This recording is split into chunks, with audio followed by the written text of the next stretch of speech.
TV Buap presenta programa especial.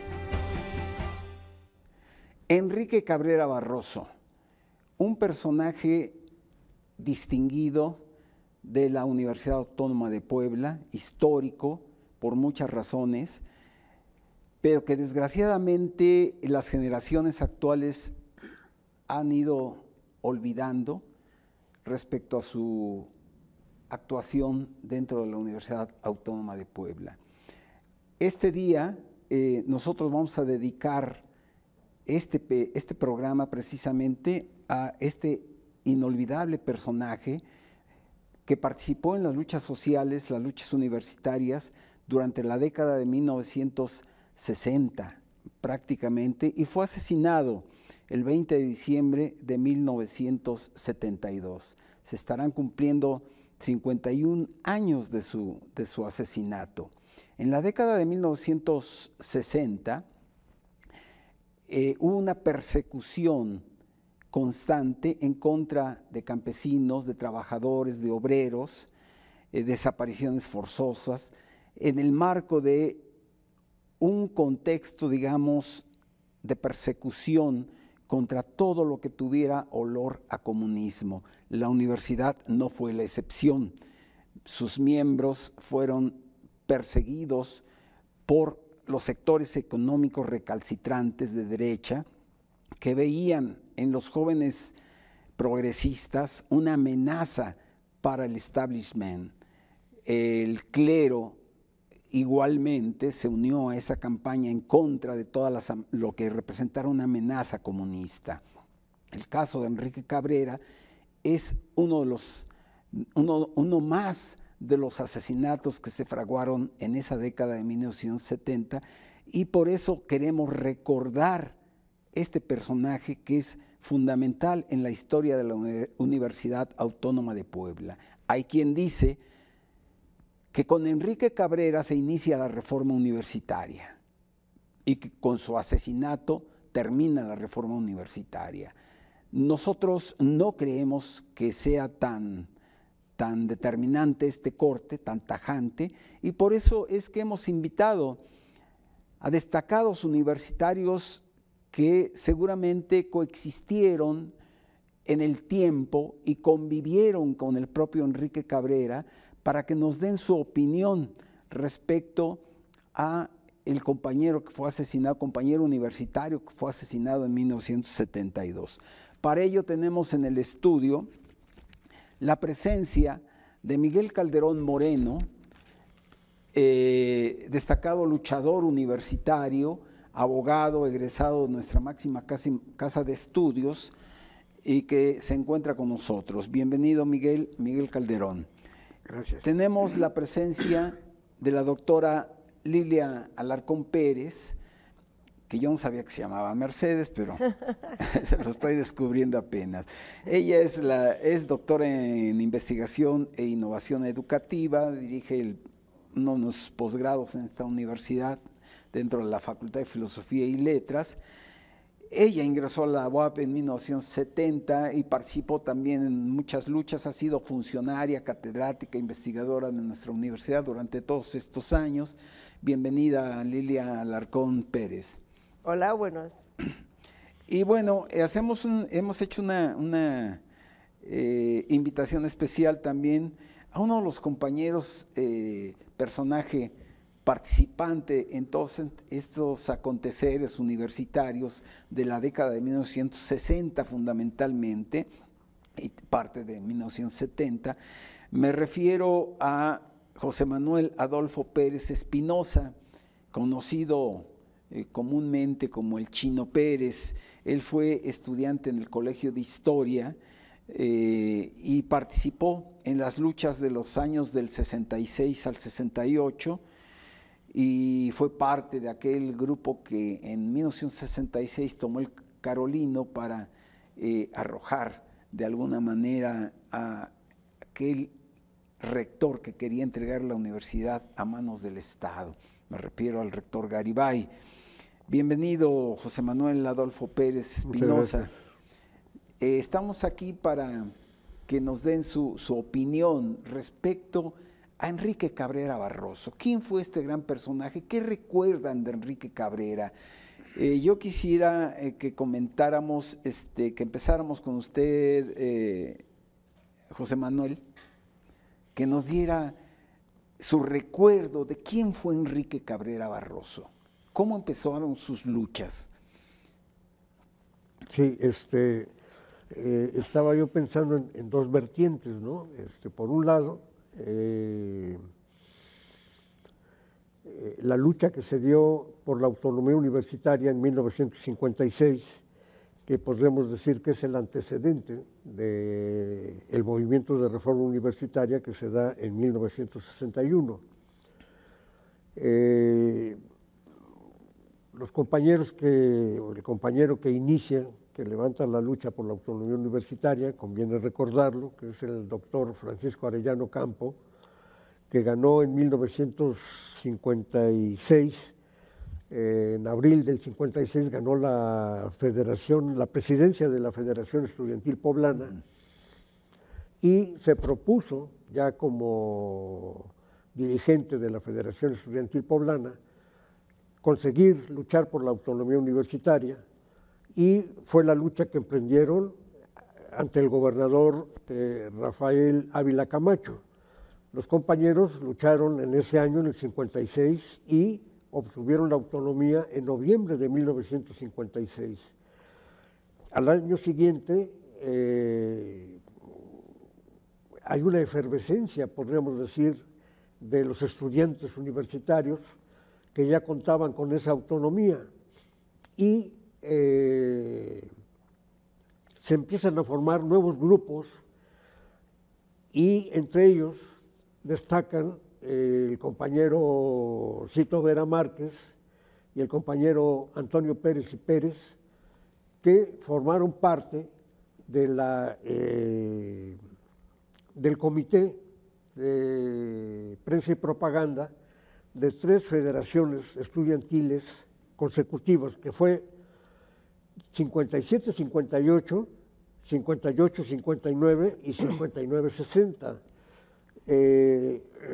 Esto les permitió a los compañeros, a Cito Vera y a Pérez y Pérez, rodearse de un grupo de simpatizantes, de compañeros, ¿verdad?, en torno a los periódicos, porque ellos eran los que editaban los periódicos estudiantiles en aquella época. Y por otro lado, se funda también el Frente Universitario Nacionalista, el FUN. Este FUN fue fundado precisamente por Enrique Cabrera, por su hermano Guillermo Cabrera Barroso y otro compañero, Óscar Salazar Cruz, que posteriormente fue director de la secundaria del PRI, en donde terminé de estudiar la secundaria, y bueno, fue también uno de los grandes oradores, Óscar Salazar Cruz. En ese momento Cabrera todavía era miembro del PRI. Inicia su actividad política dentro de las filas del PRI. Sí, todos ellos, de una u otra forma, pasaron por las filas de la juventud del PRI, ¿verdad? Porque no había otro partido, no había otra opción. Era la única opción que había en ese momento para toda la juventud y para todos los que se quisieran dedicar a la política. Otros partidos, como el Partido Popular Socialista, se forma en 1951 con Lombardo Toledano, pero no tuvo bueno, en un principio sí tuvo cierta trascendencia porque fue algo atractivo pues para la juventud, pero la juventud siguió, podríamos decir, macheteando, ¿verdad? Es decir, estudiando, buscando por dónde seguir el cauce democrático de Puebla, ¿verdad? Y sobre todo de nuestra universidad, que en ese momento ya era Universidad Autónoma de Puebla. Entonces, converge también lo que estabas comentando, maestro, el arribo de del presidente López Mateos en 1958. López Mateos prácticamente llega con la macana en la mano, ¿verdad?, reprimiendo, continuando con la represión que inició Adolfo Ruiz Cortines en contra de los maestros que pedían aumento de salario y mejores condiciones sindicales. Y por otro lado, los ferrocarrileros que también pedían mejores condiciones de vida, ¿no? E iniciaron la lucha que todos conocemos, la lucha que inició Demetrio Vallejo y Valentín Campa, y que lamentablemente fue reprimida, muy reprimida. Disculpen. Para que no nos vayamos son los antecedentes, más cerca, sí. No, son los antecedentes. Te quería preguntar exactamente, ¿cómo ingresa al partido o con quienes se empieza a trabajar las ideas de izquierda? ¿Qué era? ¿Él era masón, era comunista, era progresista, liberal? ¿Cuál era la ideología inicial de Enrique Cabrera? Sí, ellos, estos compañeros, acudieron al PRI precisamente, ¿verdad? Pero en cierto sentido fueron rechazados porque eran progresistas y no coincidían muy bien con el PRI, aunque se llevaron muy bien con jóvenes priistas, ¿verdad? Como fue el caso de Benjamín García Corona, que fue dirigente juvenil del PRI y que tuvo una inclinación inclusive hacia el movimiento de reforma universitaria en 1961. Estos compañeros también tocaron las puertas de la masonería, ¿verdad? Y lamentablemente no fueron bien aceptados, ¿no? Me comentaba el maestro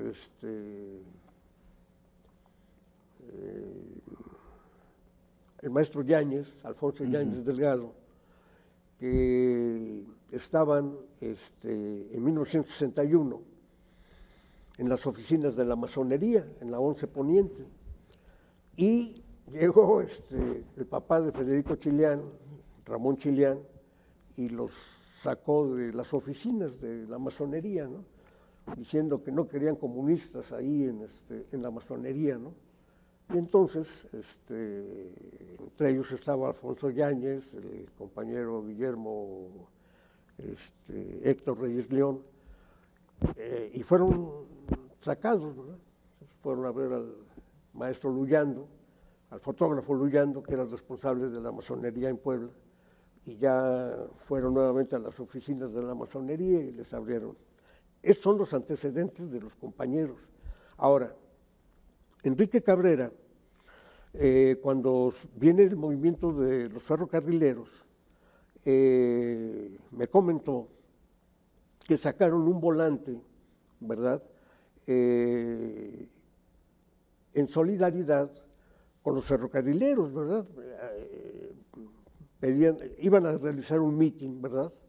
Y entonces, esto fue en el mes de marzo. ¿Eso le costó la expulsión del PRI? Sí, no había una militancia formal en el PRI, ya. ¿no? Ellos acudían regularmente, podríamos decir, ¿no?, porque se llevaban muy bien con Benjamín García Corona, que era el dirigente de la juventud del PRI. Y entonces, Enrique Cabrera, al realizar este meeting, ¿verdad?, frustrado meeting, repartieron los volantes, ¿no?, para el día siguiente. Entonces, al día siguiente estaban esperando a los asistentes al meeting allá en el Zócalo, aquí en el Zócalo de la ciudad de Puebla. Pero en vez de que llegaran los manifestantes, la gente que iba a acudir a solidarizarse con los ferrocarrileros, llegó un convoy del ejército, ¿verdad?, y los levantó y se los llevaron a la ciudad militar, aquí en Puebla.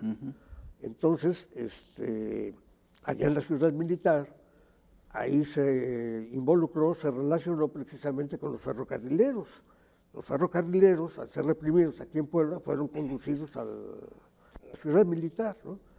Porque el ejército fue el encargado de reprimir precisamente a los ferrocarrileros. Y aquí en Puebla, el que dirigió la represión del ejército sobre los ferrocarrileros fue el gobernador Fausto M. Ortega y su secretario Alfonso Vélez López, papá de Alfonso Vélez Pliego. Bueno, sí. Digamos que son vastos es muy vasta la participación de Enrique Cabrera a lo largo de todos estos años. Creo que nos podríamos llevar horas y horas hablando de toda esa participación que él tuvo, ¿no? Hay que recordar que también participa en la lucha contra Nava Castillo, en la lucha contra el rector Garibay fundamentalmente, y después en los grandes combates que se habrán de presentar ya en la década de los 70, a partir de precisamente de aquel año en el que tú ingresas, Lilia Alarcón, a la universidad, tengo entendido, 1970. Empecé a dar clases. ¿Empezaste a dar clases? Sí. Pero eras ya estudiante desde antes. Sí, de economía. En la escuela de economía. Sí. ¿Cómo ingresas tú a las filas del Partido Comunista y cómo conoces a Enrique Cabrera? Bueno, yo ingreso, cuando llego a la escuela de economía, soy de la segunda generación, era una escuela donde principalmente había trabajado Joel Arriaga, entonces ingresamos a la escuela y tuvimos la oportunidad de conocer a algunos compañeros que ya tenían militancia y nos invitaron a militar. En algún momento también tuvimos, bueno, yo tuve una solicitud del PRI, obviamente, nunca acepté, me dijeron de la Juventud Comunista y yo dije, sí. Entonces empecé mi militancia el primer año de economía. ¿No te asustaba el comunismo, las ideas estas de que eran tan perseguidas en ese tiempo? ¿De qué colegio venías tú en tus estudios ¿De la educación prepa? media? Sí. De la prepa Benito Juárez. ¿Y en la secundaria? Del Instituto Normal Mexicano. Instituto No, Normal. al contrario. En la secundaria, en el instituto, teníamos una profesora de historia que era bastante jacobina y buenísima oradora. Entonces, ella pues nos enseñó una historia no tan oficial. Y entonces, pues eso bueno, a mí me daba ideas de que así tendría que ser, no como nos decían que era. Entonces, pues entré a militar y luego se fue dando varias situaciones, el 68, la fundación de la Prepa Nueva, y entonces fuimos participando, ¿no? En el 68, por supuesto, y en los 70, pues ahí estuvimos, ¿no? Con Enrique, y a través de conocí a Enrique. Enrique llegó a ser el director de servicio social. Y él hizo una propuesta muy interesante que era los equipos multidisciplinarios, es decir, no solo el área de medicina, sino médicos, odontólogos, ingenieros, arquitectos. Entonces, hacía equipos y una de las experiencias más ricas fue el Tenachate, ¿no? Ah, sí, claro. Entonces, pues esa fue una de las broncas que el gobierno tenía muy fuerte contra Enrique, porque a partir de generar esas clínicas, pues tenías el apoyo de la gente, porque les resolvías problemas. Después, cuando nos los quitaron y nos echaron, pues hicieron el IMSS Coplamar como para intentar hacer algo de lo que hacía Enrique. Enrique era una persona que no mandaba a los estudiantes, él iba al frente de los estudiantes. Sí, claro. Miguel Calderón, pareciera ser que había un odio personal en contra de Enrique Cabrera, no solamente por esas políticas dentro de extensión universitaria, de estar creando centros regionales. Pareciera que hubiera un fondo más de encono contra él. El hecho de que lo hayan asesinado de 20 balazos, no sé cuántos, pero algo así, un poco demuestra esa hazaña, ¿no? El momento en el cual lo asesinan, el 20 de diciembre, ya casi para que desactivada la universidad, ¿qué recuerdas de ese momento del asesinato? ¿Cómo lo percibieron ustedes como estudiantes en ese tiempo? Pues es necesario establecer el antecedente de la convivencia con Enrique Cabrera Barroso.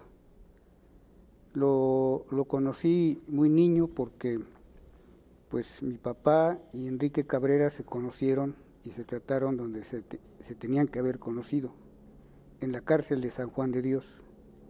Enrique Cabrera, si la memoria no me falla, fue detenido 3 veces, 66, 64 y la última no recuerdo. Y bueno, mi papá preso por estallar huelgas, ese era su delito. Y Enrique Cabrera, pues por ser un agitador comunista. Así, ese fue el estigma. Pero sobre todo se convirtió, desde mi punto de vista, se convirtió en el enemigo a vencer del Yunque y del FUA, del Frente Universitario Anticomunista. Yo recuerdo que pues ahí a los que teníamos que ir a ver si estaban bien eran a mis primos y pues como se decía coloquialmente, se armaban los trancazos, y tengo la idea de que el FUA retaba a golpes, los FUAs retaban a golpes a Enrique Cabrera Barroso, porque lo veían chaparrito, fornido, no gordo, pero fornido, y ellos pues eran altos y atléticos, pero se toparon con pared porque nunca pudieron con él, nunca pudieron. Yo recuerdo varias veces en la Plaza de la Democracia, 1 o 2 veces en el primer patio y en el Zócalo, en donde, a ver tú, y palabras altisonantes, y Enrique, pues, ¿cómo no? Y los tundían, era ágil para los trancazos. Y si Enrique era un universitario, era un joven de esos años, que además abrazaba ya ideales muy definidos y empezaba a hacerse notar su militancia comunista, su cercanía con el ingeniero Luis Rivera Terrazas, pues se gana el odio de estos fascistas. Y desde ahí ese encono, que pues no es fortuito que él haya sido encarcelado tres veces, en 2 de ellas coincidió con mi papá, y que ahí crearon una muy seria amistad y que me permitió a mí pues conocerlo desde niño, y que cuando nosotros empezamos a tener noticias de los universitarios, eso, por ejemplo, la lucha el conflicto con los lecheros, ahí estaba Enrique Cabrera, indudablemente estaba Joel Arriaga, pero estaba en primera línea Enrique Cabrera, porque era el líder fogoso, era el orador, agitador, era el que informaba en su discurso. Uh-huh. Varias veces me tocó escuchar sus piezas oratorias y era un líder completo. Eso es Enrique Cabrera, y por ello, paradójicamente se gana el odio, y que la única forma de atemperar ese odio del Yunque y del FUA hacia él y otros universitarios, pues era asesinarlo y de manera cobarde. No es coincidencia que a Joel Arriaga Navarro lo asesinaron en la esquina de la 24 Norte y y la 2 Oriente. y la 2 Oriente por la espalda. ¿Cómo asesinan a Enrique Cabrera Barroso? Entrando a su casa, pero los balazos fueron a la espalda. Cuando se hizo ahí una inspección judicial, porque estuvimos promoviendo, estuvieron 2 hermanos, fuimos a México a denunciar a la FEMOX, después tuvimos diligencias aquí en la entonces Procuraduría, y uno de ellos narraba cómo llegó Enrique Cabrera Barroso a su casa esa noche del 20 de julio, bajó de un taxi, como era normal en él, está abriendo el zaguán de su casa, de la casa de sus papás, se le empareja el carro negro, es el taxi, y lo balacean. En la narración que él da, su hermano, que eran tres empistolados. Claro. Y que Enrique Cabrera Barroso, pues, se veía como muñequito, porque lo estaban acribillando por la espalda. Ese es el sello. Sí. Ese es el sello del pensamiento fascista, del pensamiento FUA, y no es una casualidad que los 2 hayan sido asesinados por la espalda. Correcto, Miguel. Vamos a ir a un corte.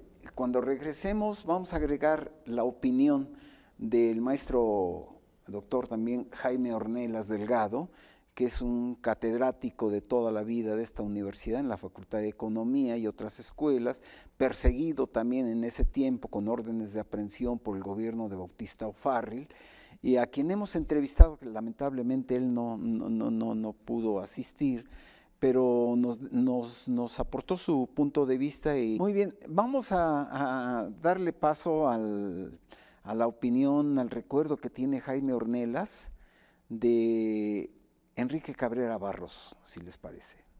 No recuerdo la fecha, pero fue en México.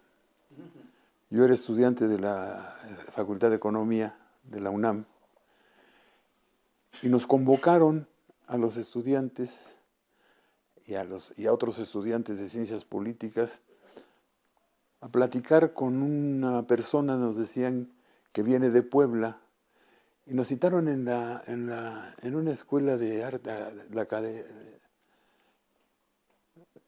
arte y cultura. Ahí Enrique Cabrera nos explicó cómo era el movimiento. Esto fue, yo calculo, por el 1962. Él nos platicó ahí cómo estaba el movimiento de reforma universitaria y qué es lo que estaba ocurriendo en ese momento en Puebla. Y bueno, se acordó dar la solidaridad al movimiento, se hicieron algunas acciones después allá en la UNAM respecto del movimiento en Puebla, y lo dejé de ver. No me acuerdo con quién más iba, no creo que haya ido solo, pero no recuerdo con quién iba, pero era Enrique Cabrera, eso sí lo recuerdo perfectamente, porque Enrique tenía una personalidad como para no olvidar, era una persona muy agradable en su trato. Y de eso vamos a comentar un poco más adelante. Después, cuando yo vengo a Puebla, en 1966, como profesor de la Escuela de Economía, yo encuentro a Enrique cuando está preso, ahí en San Juan de Dios, ahí en el centro. Y lo voy a ver pensando en saber qué necesitaba, si quería algo. No pedía nada, me mostró lo que había hecho en la cárcel, cómo dormí en la cárcel. Dormí abajo de una ventana en un pasillo precisamente. Y me enseñó que había construido una cancha de básquetbol para los presos y una alberca. Él era ya casi ingeniero. Y lo pudo hacer. Entonces era muy apreciado ahí entre los presos, porque siempre tuvo una capacidad de liderazgo muy importante. Cuando sale de la cárcel, recuerdo Era admirable lo que estaba haciendo desde Extensión Universitaria. No era solamente una oficina burocrática que firma responsivas de fin de servicio social, no.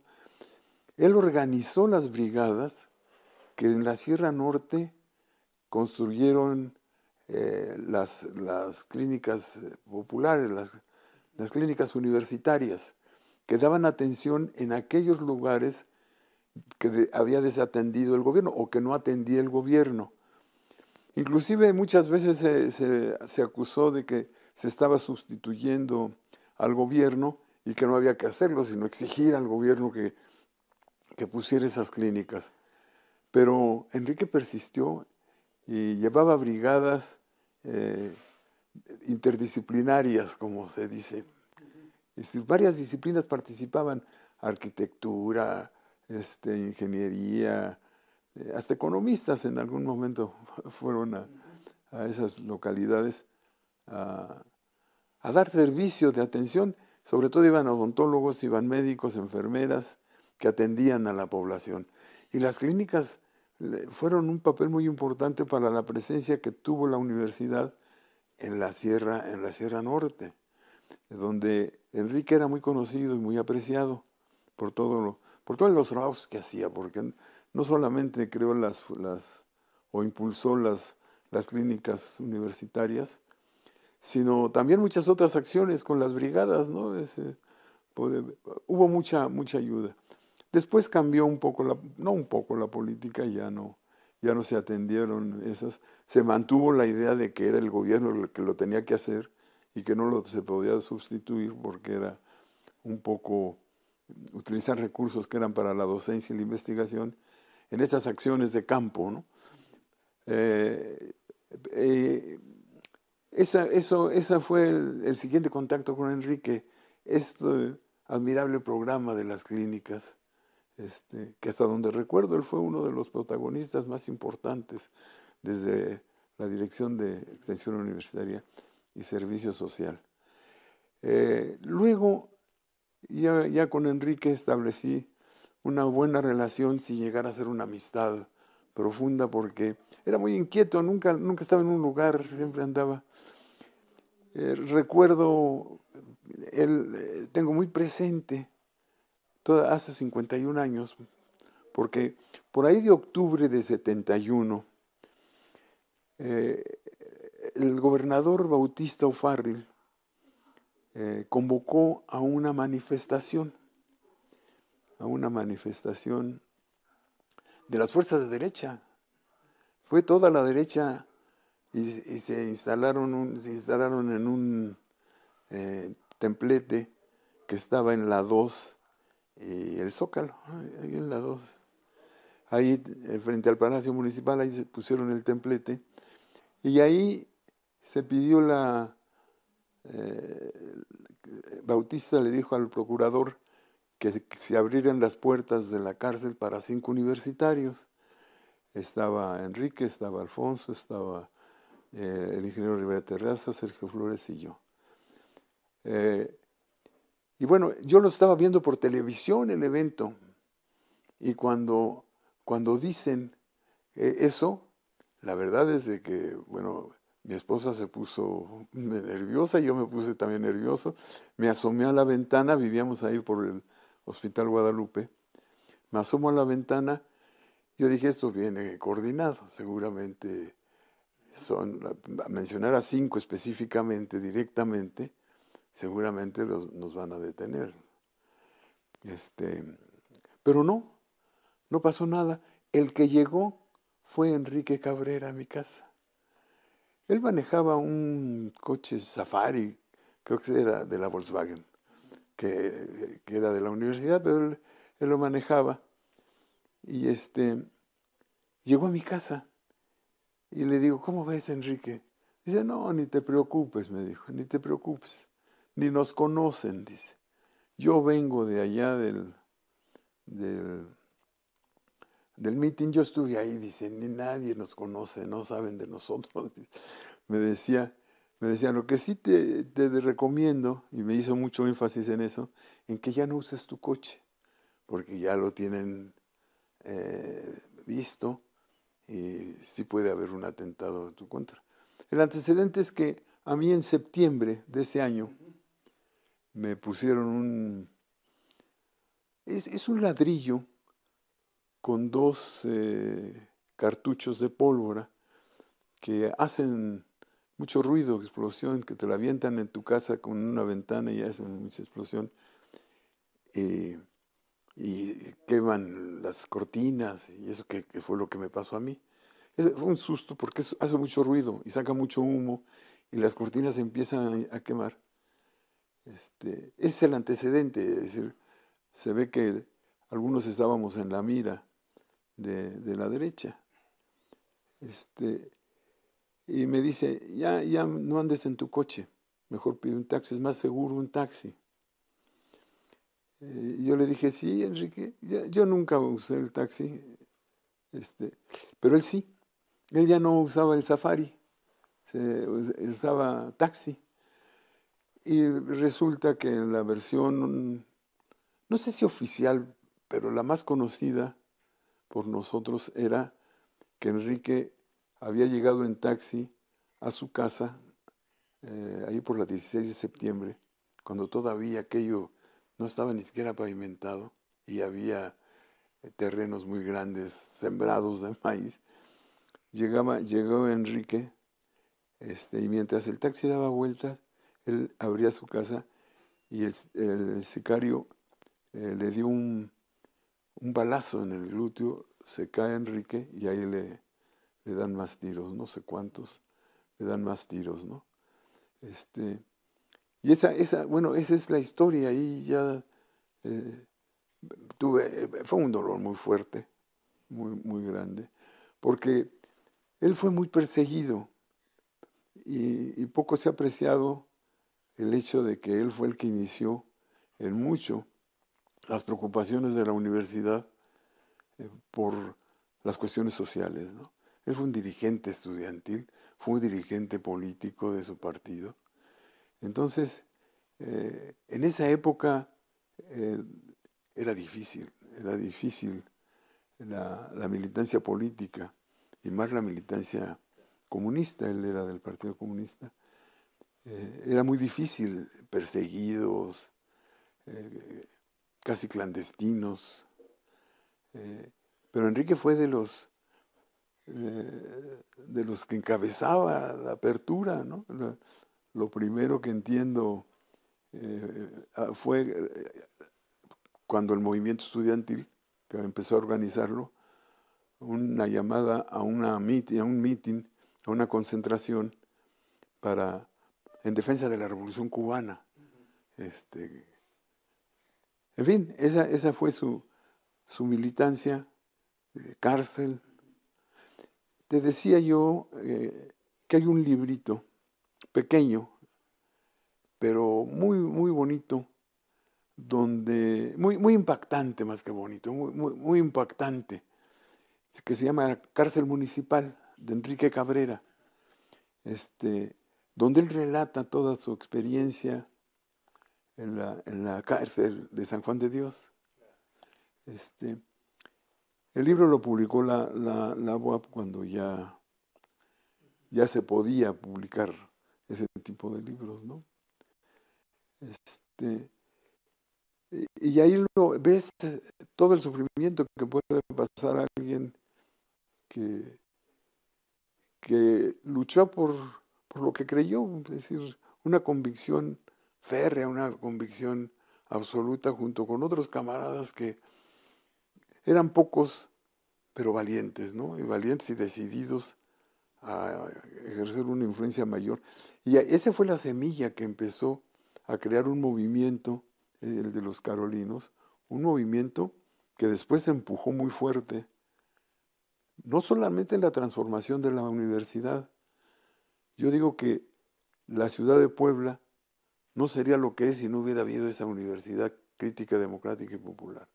El impacto que tuvo el movimiento de reforma universitaria no fue solamente en la universidad, fue muy importante porque finalmente también se marcó una pauta nacional de lo que podía ser la reforma universitaria, lo que podía ser la universidad, aunque unos llamaban la Universidad Pueblo, nosotros la Universidad Crítica Democrática y Popular. Era una alternativa viable y fuerte de universidad, de estudios superiores en México. Y bueno, pues ahí empezó el movimiento, ahí empezó. Y el impacto que tuvo la universidad y su transformación en la sociedad poblana, yo creo que también fue muy grande y se ha dicho poco. Todo lo que se transformó esta sociedad levítica, que era muy difícil ahora explicarla o que se entienda qué significaba aquello, ¿no? Que era verdaderamente terrible. Pues ese es el recuerdo de Jaime Ornelas Delgado. Adolfo Pérez, ¿qué le podemos precisar respecto a estos recuerdos de Jaime? Tú en particular, ¿cómo recuerdas al propio Cabrera en su personalidad? Sí, muy inquieto, muy activo, muy dinámico el compañero, muy consciente de la realidad histórica que se estaba viviendo en ese momento. Estos muchachos, te comentaba, realizaron una actividad muy importante de manera, a partir del año 60, que cuando se funda el Círculo de Estudios José María Morelos y Pavón, este Círculo de Estudios se forma con el ingeniero Terrazas, Chito Vera, Enrique Cabrera y Pérez y Pérez. Entonces echan a andar este Círculo de Estudios y ya en ese momento hay una efervescencia política y cultural en la universidad, de manera que les voy a comentar rápidamente una anécdota, ¿no? Vino el presidente Manuel Prado, el presidente de Perú, en 1961, a principios del 61, y llegó al aeropuerto de aquí de la ciudad de Puebla, venía en su avión particular, ¿verdad? Un millonario de las familias más ricas del Perú. Entonces aterrizó, bueno, ya fue recibido por el gobernador, hubo una gran recepción, ¿verdad? Venía un intercambio comercial y cultural y se le brindó una recepción, una comida en el merendero aquí en la ciudad de Puebla. Entonces, cuando estaban en plena ceremonia, ¿verdad? Entre el gobernador Fausto M. Ortega y el presidente Manuel Prado de Perú, el gobernador, a la hora de hacer el brindis, ¿verdad? Dice, brindo por Cuba y México. Dice, perdón, dice, por Perú y México. O sea, para que veamos hasta qué punto, ¿no? Estaba ya la efervescencia política. Y, bueno, en ese año se desata, en 1961, se desata el movimiento de reforma universitaria, precisamente por la solidaridad con la Revolución Cubana. Entonces se forman dos grupos, ya dos bandos, al interior de la universidad, el Frente Universitario Anticomunista y el incipiente movimiento carolino. Entonces se da la confrontación, ganan los compañeros carolinos porque tienen mejores ideas, mejor aceptación, mejores oradores, tenían mejores cuadros que el FUA, que el Frente Universitario Anticomunista. El Frente Universitario Anticomunista, pues su único era la fuerza, ¿verdad? De manera que se confrontaron en una ocasión, bueno, golpearon a los carolinos y vino la respuesta de los carolinos. Bueno, no solamente era la fuerza, de hecho había todo un proyecto de universidad que ellos tenían y que a final de cuentas lo han constituido. Bien o mal, ahí está su propio proyecto, pero muy vinculado a ciertas ideas religiosas, no a un proyecto estrictamente 100% científico, como en el caso de la universidad se aspiró, ¿no? Lilia Alarcón, sí. ¿Qué más recuerdos podemos agregar a la personalidad de Enrique Cabrera Barroso? Bueno, te comentaba que tenía una fuerza increíble porque él se iba en bicicleta y llegaba a Valsequillo y nadaba varias veces y regresaba. Él, incluso hay una anécdota que él mismo nos platicaba cuando estaba echando novio en el cerro y llegaron unos policías y lo querían chantajear, entonces se bajó, les puso una tunda a los policías y los subió al carro y que los fue a depositar en la 12 donde era el local de la policía. Esa era su fuerza, o sea, tenía un cuello, nunca se burlaban luego de él porque siempre estaba desabrochada la camisa, pero es que ninguna camisa le quedaba del cuello tan grande que tenía. Entonces él era fuerte, no se dejaba, y entonces pues ¿qué sucedió? Que por eso lo tuvieron que matar como lo mataron, porque no podían hacer otra cosa. Si llegaban y lo golpeaban, pues seguramente saldrían golpeados ellos, ¿no? Ya tenían experiencia. Era una persona muy agradable, siempre sonriendo, siempre muy amigable, pero la única vez que lo vi perder toda su capacidad fue cuando mataron a Joel. Y entonces, exactamente como han dicho los compañeros, él era el orador. Yo me acuerdo que en CEU se hizo una marcha de CEU para el centro y cientos de universitarios estuvimos ahí y además en ese momento decía, ahora sí que tírense al piso, nos hubiéramos tirado al piso porque era un súper orador que convencía a la gente. O sea, era excelentísimo.